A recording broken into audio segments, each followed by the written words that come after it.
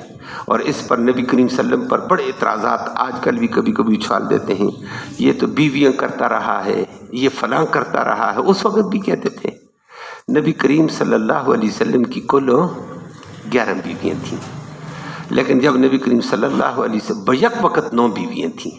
خدیجۃ الکبریٰ پوری زندگی میں نبی کے ساتھ اکیلی بیوی تھی۔ نبی کریم صلی اللہ علیہ وسلم کی عمر مبارک 25 سال تھی، خدیجۃ الکبریٰ کی عمر 40 سال تھی۔ خدیجہ رضی اللہ تعالیٰ عنہ نے خود اپنے آپ کو خدمت کے طور پر پیش کیا تھا، نبی نے قبول کیا اور اللہ نے اس سے اولاد بھی نبی کو دی ہے۔ نبی کریم صلی اللہ علیہ وسلم فرمایا کرتے خدیجہ خدیجہ ہی تھی، تو نبی کو نبوت ملی یہ خدیجہ ہی تھی نبی کے ہاں۔ لوگوں نے تان و تشنی کیا، برا بلا کہا، یہ غم خوارگی کرنے والی، غم گسار، غم خوار، ہمدرد، نبی کے شانہ بشانہ چلنے والی یہی خاتون خدیجہ تھی۔ اور نبی کریم صلی اللہ علیہ وسلم فرماتے مجھے مکہ کی گلیوں میں دھکے لگ کر آتے اور گالیاں دی جاتی تھیں، میں لہو لہان ہو کر آتا، مجھے گھر میں سکون دلانے والی خدیجہ ہوا کرتی تھی، یہ عظیم بیوی تھی۔ اور نبی کریم صلی اللہ علیہ وسلم 25 سال کی عمر میں اس سے شادی کی، 53 سال تک نبی نے اس کے ساتھ زندگی گزاری ہے۔ 53 سال میں جا کر دوسری بیوی سے نکاح کیا، اس سے 1 سال پہلے خدیجہ فوت ہو گئی تھی۔ نبی کی عمر خدیجہ رضی اللہ تعالیٰ کی جب تک تھی نبی نے اور کوئی شادی نہیں کی۔ خدیجہ کی وفات کے بعد نبی کریم صلی اللہ علیہ وسلم نے حضرت سودا سے نکاح کیا، پھر حضرت حفصہ سے کیا، اور اس وقت نبی کی عمر 52-53 سالوں سے آگے چل گئی۔ 53 سال تو 63 سال عمر نبی کی ہوئی تو نبی دنیا سے رحلت فرما گئے۔ تو ان 53 سال کے بعد نبی نے لگاتار شادیاں کی ہیں۔ ان میں پھر حضرت حفصہ کی شادی بھی آئی ہے، عمر بن خطاب کی بیٹی کے ساتھ نکاح کیا، ابو بکر صدیق کی بیٹی عائشہ سے بھی نکاح کر دیا، اور حضرت زینب سے، جویریہ سے، بے شمار حضرت صفیہ سے تو نکاح ہوئے ہیں۔ تو نبی کریم صلی اللہ علیہ وسلم نے تو خدیجہ بھی فوت ہو گئی، نبی کی ایک اور بیگم زینب بھی فوت ہو گئی تھی، دوسری زینب زندہ تھی۔ تو یہ نبی کریم صلی اللہ علیہ وسلم کی بیویاں اس وقت حضرت ماریہ قبطیہ نبی کی باندھی تھیں، باقی نکاح والی بیویاں تھیں، تو 9 بیویاں بیک وقت تھیں۔ تو جو پہلے حضرت خدیجہ فوت ہو گئی، دوسری فوت ہو گئی، یہ کل 11 بیویاں بنتی، 9 بیویاں بیک وقت رہی ہیں نبی کے پاس باقی زندگی میں۔ اب لوگوں نے اعتراض کیا یہ کیسا نبی ہے، یہ تو بیویاں کرتا ہے۔ اللہ نے فرمایا بیویاں پہلے شوہر نبیوں نے رسولوں نے بھی کی ہیں، یہ کوئی نیا نبی آ گیا کہ جو نکاح کرتا ہے اور اولاد ہوتی ہے؟ اس نے تو 9 کر دی ہیں تو تمہیں اعتراض ہو گیا ہے۔ اور یہ آج کل بھی بڑے مستشرقین بڑا اعتراض کرتے ہیں، یہ تو عورت پرست تھا، شہوت پرست تھا، فلاں تھا فلاں تھا۔ ہمارا نوجوان یونیورسٹی اور کالج کا بھی بہہ جاتا ہے کہ توبہ توبہ توبہ، اللہ ہمیں ایمان محروم ہونے سے بچائے۔ نبی کے اوپر ایسے جملے بولنے ایمان ختم۔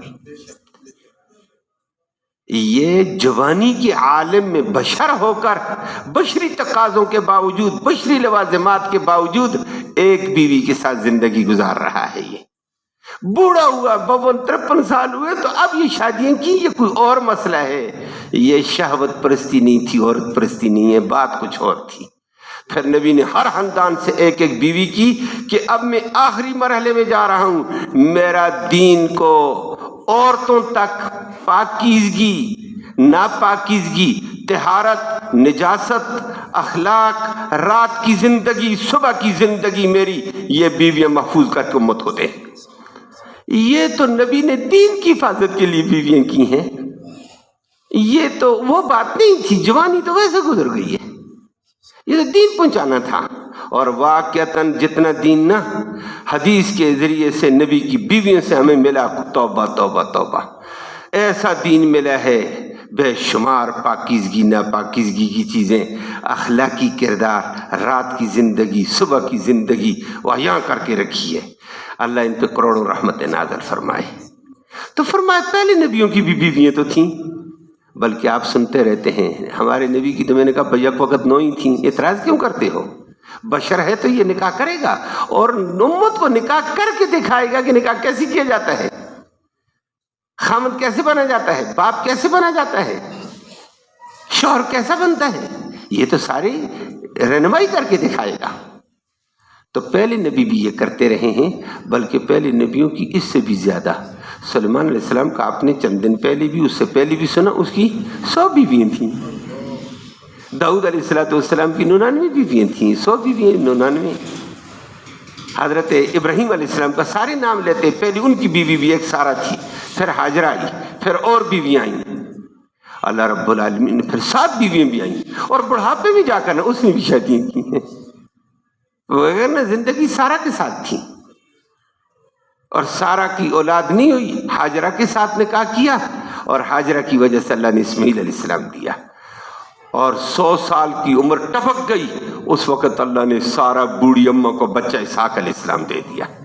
پھر اس کے بعد نبی نے اور شادیاں کی ہیں، بڑھاپا، اور اللہ نے بھی اعلان کر دیا نبی پریشان مت ہونا، اب آپ کو خاندان نبوت دیتا ہوں، اسماعیل بیٹا دے دیا، اسحاق بیٹا دے دیا، اسحاق کا بیٹا یعقوب بھی نبی دوں گا آپ کو، یعقوب کا بیٹا یوسف بھی نبی بنا کر دوں گا آپ کو۔ اور یہ سارے نبی نے دیکھے، یوسف علیہ السلام نہیں دیکھے، یعقوب علیہ السلام دیکھا تھا، ابراہیم علیہ السلام نے، اسحاق علیہ السلام، اور اسحاق علیہ السلام 100 سال کی عمر سے زیادہ عمر ہو گئی تھی ابراہیم علیہ السلام کی، پیدا ہوا۔ پھر اسحاق جوان ہوا، 40 سال کے بعد وہ نبی بنا، شادی ہوئی، اس کے بعد اس کا بیٹا یعقوب ہوا، وہ بھی نبی بنتا ہوا ابراہیم علیہ السلام نے دیکھا، اللہ نے ایسا نوازا تھا اس کو۔ پھر تو فرمایا پہلے نبیوں کی بھی اولاد بھی ہے، بیویاں بھی ہیں، تو ہمارے اس محمد پر صلی اللہ علیہ وسلم پر کیوں اعتراض کرتے ہو؟ تو جب بشر ہوگا، بشری لوازمات میں سے یہ ہے، وہ دنیا کو سکھائے گا ساری چیزیں۔ تو یہ رسالت پر یہ اعتراضات کرنے کہ نبی نے اتنی بیویاں کر لی، یہ ہو گیا وہ ہو گیا، فرمایا یہ رسالت مآب صلی اللہ علیہ وسلم پر ایمان سے محرومی کی علامت، سے بچنا ضروری ہے۔ باقی معجزے، فرمایا کہ معجزہ نبی کے اختیار میں نہیں ہوتا ہے، معجزہ کس کے اختیار میں؟ کرامت بھی اللہ کے اختیار میں، معجزہ بھی اللہ کے اختیار میں ہوگا۔ وَمَا كَانَ لِرَسُولٍ أَن يَأْتِيَ بِآيَةٍ إِلَّا بِإِذْنِ اللَّهِ، کسی رسول کے لیے مناسب نہیں کہ وہ منہ مانگا معجزہ پیش کرے مگر کس کی اجازت سے؟ اللہ کی اجازت سے۔ باقی ہر چیز کا ایک وقت مقرر ہے، اس کے مطابق ہوگا، جو معجزہ اللہ نے ظاہر کرنا ہو کر رہے گا، نہیں ظاہر کرنا نہیں ہے، یہ اختیار اللہ کے پاس ہے اور کسی کے پاس نہیں۔ پھر اسی کے ساتھ ایک تقدیر کا مسئلہ اللہ نے ظاہر کیا، وہ کل انشاءاللہ ہوگا۔ اللہم صلی وسلم دائما ابدا علی حبیبک خیر الخلق کلہم۔ یا اللہ تو رحمت کے فیصلے فرما، کوتاہیوں کو معاف فرما، صغیرہ کبیرہ گناہوں کو معاف فرما، دونوں جہانوں کی سرخروئی نصیب فرما، ذلت اور رسوائی سے محفوظ فرما، امن نصیب فرما، سلامتی نصیب فرما، عافیت والی صورتیں پیدا فرما۔ یا اللہ ہمارا یہ بیٹھنا، یہ سننا سنانا اپنی جناب میں قبول فرما۔ اس سننے سنانے کا ایصال ثواب ہمارے اعزاء اقارب جو قریب اور بعید زمانے میں فوت ہو چکے ہیں، یا اللہ ان کی روح کو اس کا ثواب پہنچا دے۔ یا اللہ اس قرآن کی برکت کے طفیل امت کی مشکلوں کو آسان فرما، پریشان حالوں کی پریشانیاں دور فرما، بیماروں کو اپنے فضل سے شفا نصیب فرما۔ یا اللہ ضرورت مندوں کی ضرورتیں غیب سے پوری فرما، محتاجوں کی احتیاج براری فرما، بے روزگاروں کو بہتر روزگار نصیب فرما، روزگار والوں کے روزگار میں خیر و برکت عطا فرما، حلال کی روزی وسعت والی، برکت والی، رحمت والی آسانی سے نصیب فرما، حرام سے ہم سب کو محفوظ فرما، سچے نبی کے سچی صداقت والی رسالت کے اوپر پورا یقین نصیب فرما، ادب و احترام نصیب فرما، نبی کی پوری پوری غلامی نصیب فرما۔ یا اللہ مرتے وقت کلمہ ایمان نصیب فرما، آخرت میں اس قرآن مقدس کی محمد کریم صلی اللہ علیہ وسلم کی شفاعت نصیب فرما۔ صلی اللہ تعالی علی خیر خلق محمد و آلہ وسلم۔